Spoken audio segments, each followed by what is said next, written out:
नमस्कार, मैं संजय शुक्ला।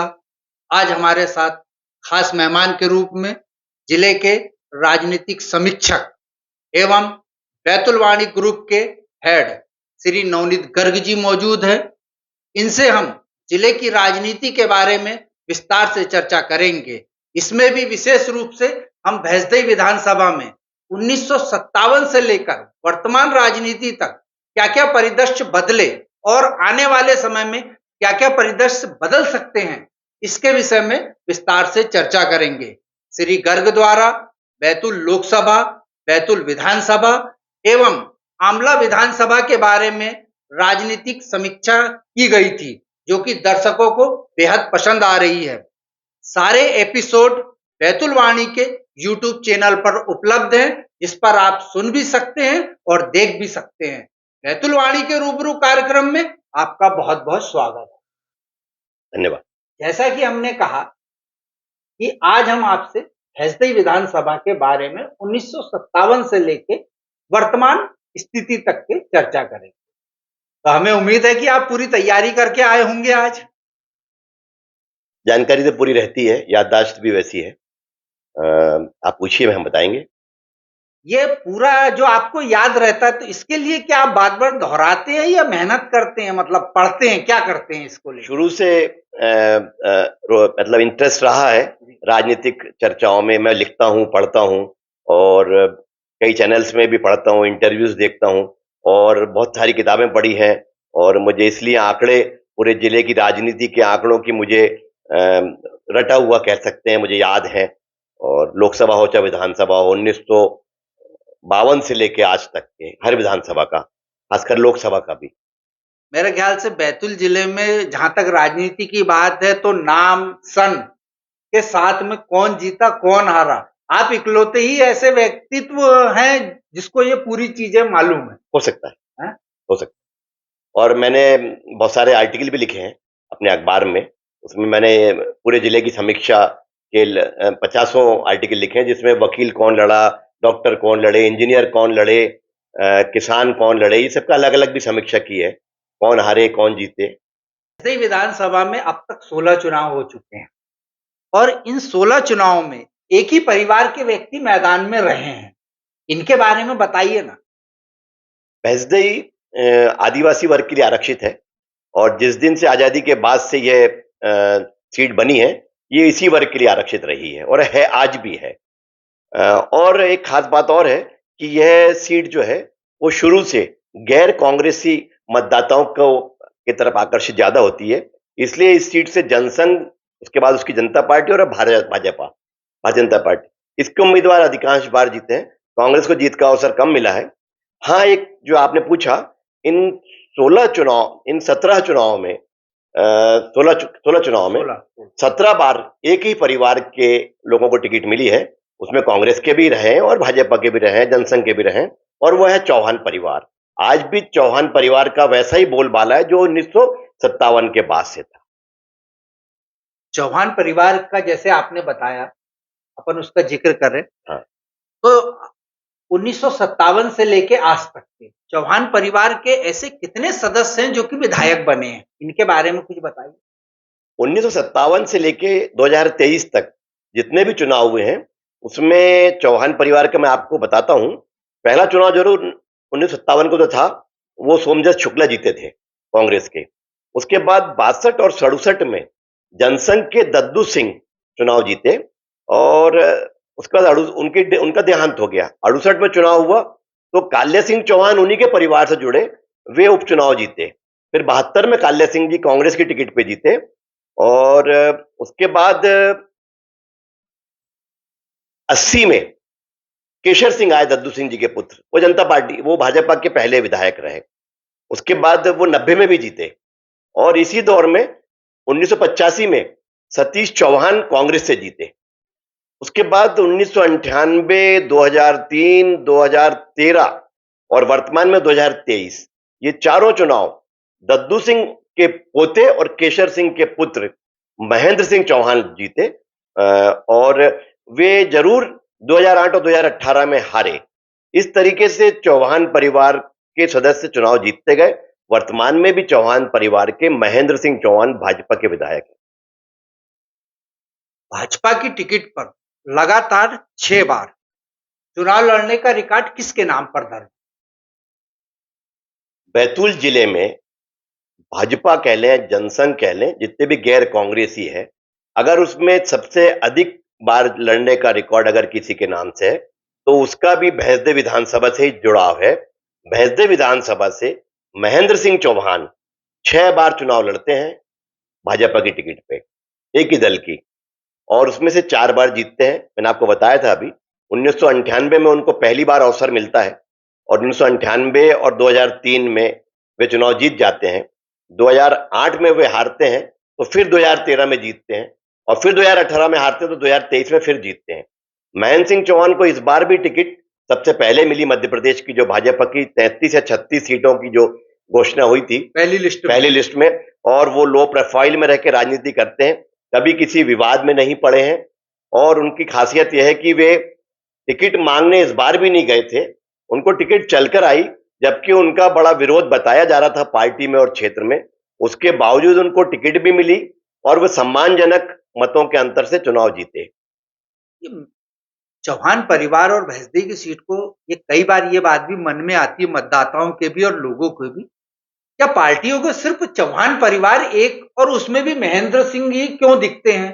क्या ऐसा मतलब उनमें लगता है, जैसे अभी आपने थोड़ी देर पहले बताया कि इस बार जो 2023 के चुनाव हुए थे, इसमें भी पहली लिस्ट में उनका नाम था चंद्रशेखर देशमुख जी के साथ में, तो इनके अलावा कोई और कैंडिडेट भाजपा की नजर में भैंसदेव विधानसभा में नहीं है क्या?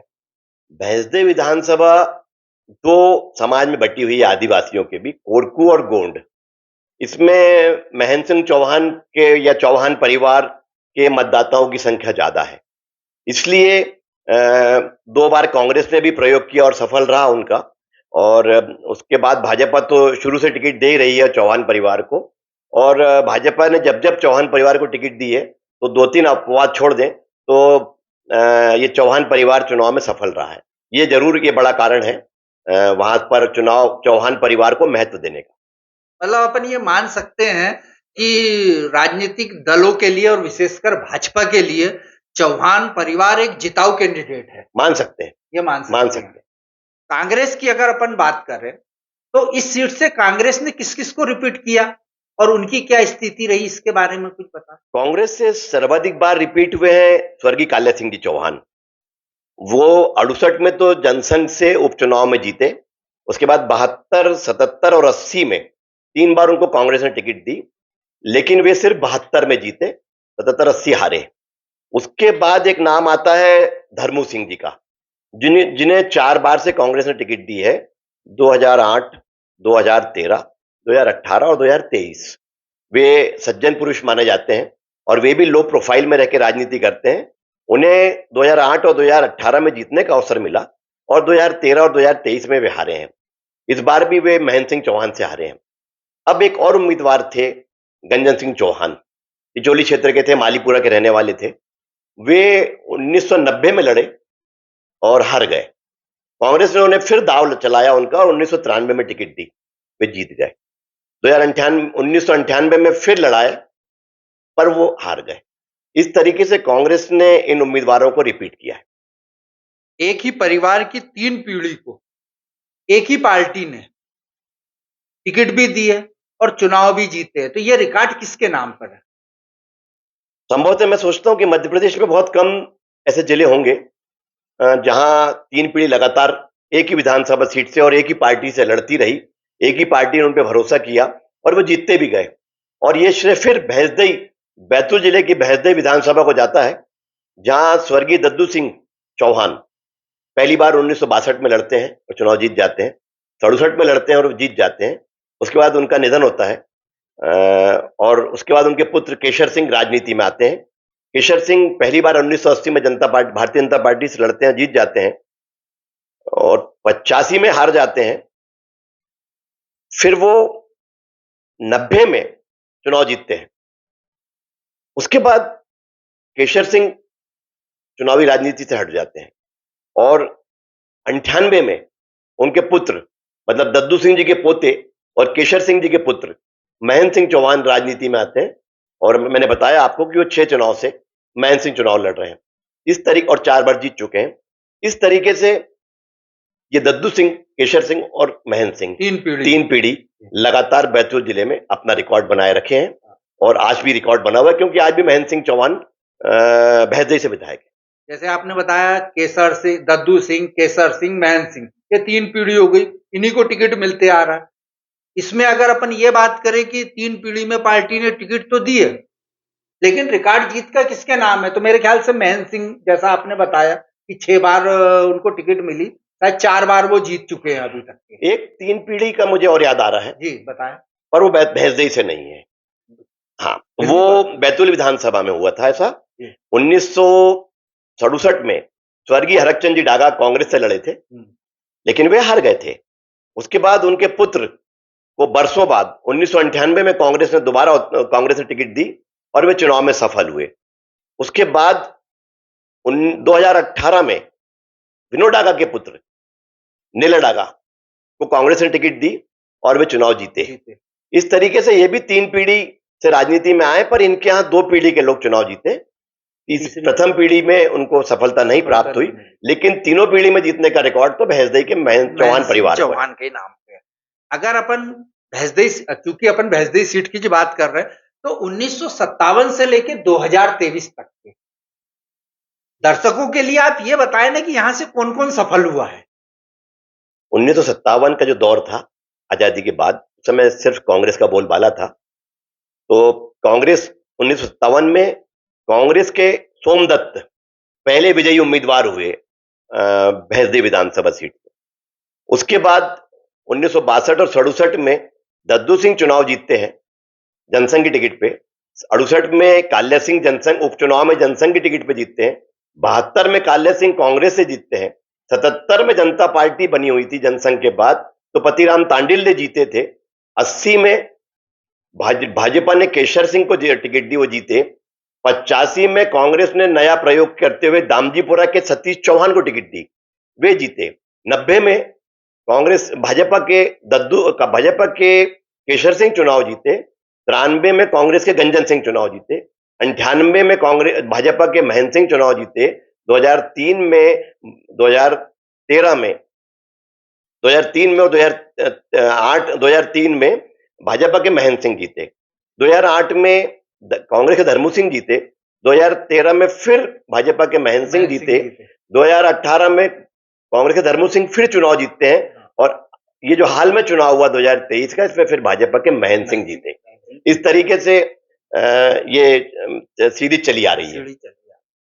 अभी जैसे आपने बताया, तो इसमें मेरे मन में एक प्रश्न यही जनरेट हुआ है। वो प्रश्न ये, जैसे आपने कालिया सिंह के बारे में बताया था, तो ये पहले जनसंघ यानी बाद में जो भाजपा बनी, मतलब ये दोनों पार्टी से लड़े। हाँ, और दोनों से जीते भी है।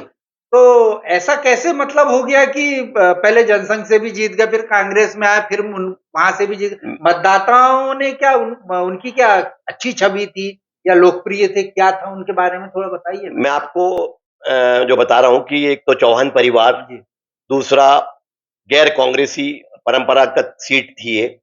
तो 68 के उपचुनाव में दद्दू सिंह जी के परिवार के से जुड़े हुए सहानुभूति मिली और वे जनसंघ की टिकट पे चुनाव जीत गए। और 72 में वे इंदिरा गांधी का बोलबाला था और पाकिस्तान का चुनाव युद्ध खत्म हुआ था और जीते थे। तो इंदिरा गांधी के कारण कांग्रेस का चारों तरफ बोलबाला था। तो 72 में कल्या सिंह जी को इसका फायदा मिला और 72 में कांग्रेस जिले में जीती, सिवाय आमला मुल्ताई विधानसभा सीट से निर्दलीय राधाकृष्ण गर्ग और मासोस से रामजी महाजन, ये 2 निर्दलीय जीते थे। और बाकी में बैतूल से मारुति राव पानसे कांग्रेस से, घोड़डोंगरी से विश्राम सिंह मावा से, भैंसदेई से धर्मू सिंह, भैंसदेई से काल्या सिंह, और इस तरीके से ये चुनाव का परिणाम आया। भैंसदेई विधानसभा सीट से ऐसा कौन सा नेता है जो पिता से भी हारा और पुत्र से भी हारा है, इसके बारे में बताएं। ये कांग्रेस के गंजन सिंह थे जो 1990 में पहला चुनाव लड़ते हैं। मैंने बताया था चिचोली के मालीपुरा के रहने वाले थे। वे 1990 में भाजपा के केशर सिंह से चुनाव हार जाते हैं और पार्टी उनको टिकट देती है दोबारा 1993 में, तो वो केशर सिंह से जीत जाते हैं। लेकिन 1998 में तीसरी बार जब वो लड़ते हैं तो केशर सिंह के पुत्र महेंद्र सिंह चौहान से वो हारते हैं। इस प्रकार पहले उनको पिता केशर सिंह हराते हैं, बाद में केशर सिंह के पुत्र महेंद्र सिंह उनको हराते हैं और यह भी रिकॉर्ड बैतूल जिले में मतलब पहले एक आध और हो सकता है। आने वाले समय में 2028 में अगर फिर से विधानसभा चुनाव हुए, इसमें आप क्या परिदृश्य देखते हैं भैंसदेई की राजनीति का? मेरा ऐसा मानना है कि भैंसदेई में आज भी महेंद्र सिंह से अच्छा उम्मीदवार भाजपा के पास नहीं है। वैसे तो बहुत लोग दौड़ में हैं, कुछ लोग अधिकारी नौकरी छोड़ के आए हैं, कुछ डॉक्टर्स दौड़ में हैं, बैतूल के डॉक्टर्स दौड़ में हैं, ऐसे बहुत सारे लोग हैं। लेकिन आज भी महेंद्र सिंह का वजन भारी पड़ेगा। उसका कारण यह है कि वो पूरी तरह से पार्टी के प्रति निष्ठावान है, उनकी बहुत ज्यादा कोई इच्छाएं नहीं है, वे समर्पित कार्यकर्ता हैं और सबसे बड़ी बात अगर अपन उसको अन्यथा अगर उसका अगर दूसरे वर्ग से देखें तो वे बैतूल के भाजपा के दिग्गज हेमंत खंडेलवाल की गुड बुक्स में है और हमेशा गुड बुक्स में रहे और उनके प्रति पार्टी के प्रति वफादार निष्ठावान सब तरह से रहे। जैसे अभी आपने ये जो बताया तो एक और मेरे दिमाग में ये प्रश्न जनरेट हुआ है कि महेंद्र सिंह चौहान हेमंत खंडेलवाल की गुड बुक्स में हैं अभी, क्योंकि वो प्रदेश अध्यक्ष भी बन गए हैं, लेकिन मुख्यमंत्री शिवराज सिंह चौहान की भी ये गुड बुक्स में हुआ करते थे। इसके बारे में कुछ बताइए ना। स्वाभाविक बात है, जो मुख्यमंत्री होगा उससे विधायक लोगों को 50 काम कराना पड़ता है अपने क्षेत्र के विकास के लिए। अन्य विधायकों की अपेक्षा ये कुछ ज्यादा गुड बुक्स में कारण था कि ये मैंने फिर कहा लो प्रोफाइल में रह के राजनीति करते हैं और उस समय तीसरी बार के विधायक जीते हुए और इनकी कोई बहुत बड़ी इच्छाएं नहीं रही है कि इनको मंत्री बनना है या नहीं बनना है। वैसे तो आज सबसे सीनियर मोस्ट विधायक हैं बैतूल जिले के भाजपा के, इसलिए उनका दावा तो बनता था, पर मैंने देखा उन्होंने कभी अपना दावा सार्वजनिक नहीं किया, इसलिए भी वो सबकी पसंद बने हुए हैं। अच्छा, एक चीज और उनके व्यक्तित्व में देखने में आती है कि जैसे वो चुनाव हार गए तो उनके चेहरे पर कोई सिकन नजर नहीं आएगी और अगर चुनाव वो जीत भी गए तो कोई बहुत ज्यादा जश्न वश्न मना, इसमें वो यकीन भी नहीं करते हैं, जैसा आपने बताया कि लो प्रोफाइल में ही रहते हैं। तो ये भी एक वजह हो सकती है क्या उनकी? बिल्कुल आप सही कह रहे हैं। मैंने आपको कहा कि ना उन्हें हार का गम हुआ है ना जीत की कोई बहुत बड़ी खुशी हुई है और ऐसे लोग बिरले होते हैं जिन्हें, और यही कारण है कि वे आज तक के भाजपा जैसे संगठन से, भाजपा जैसी पार्टी से वे टिकट प्राप्त करते रहे हैं और जीतते भी रहे हैं। और जीत हार तो चलती है पर अधिकांश 4 बार जीतना और 2 बार हारना कोई वो नहीं है, बड़ी बात वो हाँ उसको जीत के ही माना जाएगा। इसलिए महेंद्र सिंह चौहान एक अच्छे व्यक्ति और एक माने जाते हैं। यह बात अलग है कि पार्टी में भैंसदेई में ही कुछ संपन्न लोग या संपन्न नेता भाजपा के उनका विरोध करते हैं क्योंकि वे किसी की जेब में नहीं दिखाई देते। बहुत बड़ा कारण है महेंद्र सिंह छोटे से छोटे कार्यकर्ता को लेकर साथ में चलते हैं, किसी के जेब का वो मोहरा नहीं बने, इसलिए भी वे अपने उन कार्यकर्ताओं में जनता में लोकप्रिय हैं, भले कुछ लोग उनसे नाराज। बैतूल वाणी के YouTube चैनल के लिए आपने समय निकाला और भैंसदेई विधानसभा के विषय में 1957 से लेकर 2023 तक के राजनीतिक परिदृश्य को मानस पटल पे अंकित कर दिया। आपने जो जानकारी दी निश्चित रूप से राजनीति में रुचि रखने वालों के लिए ये मील का पत्थर साबित होगी। बैतूल वाणी के रूबरू कार्यक्रम में आपका बहुत बहुत धन्यवाद।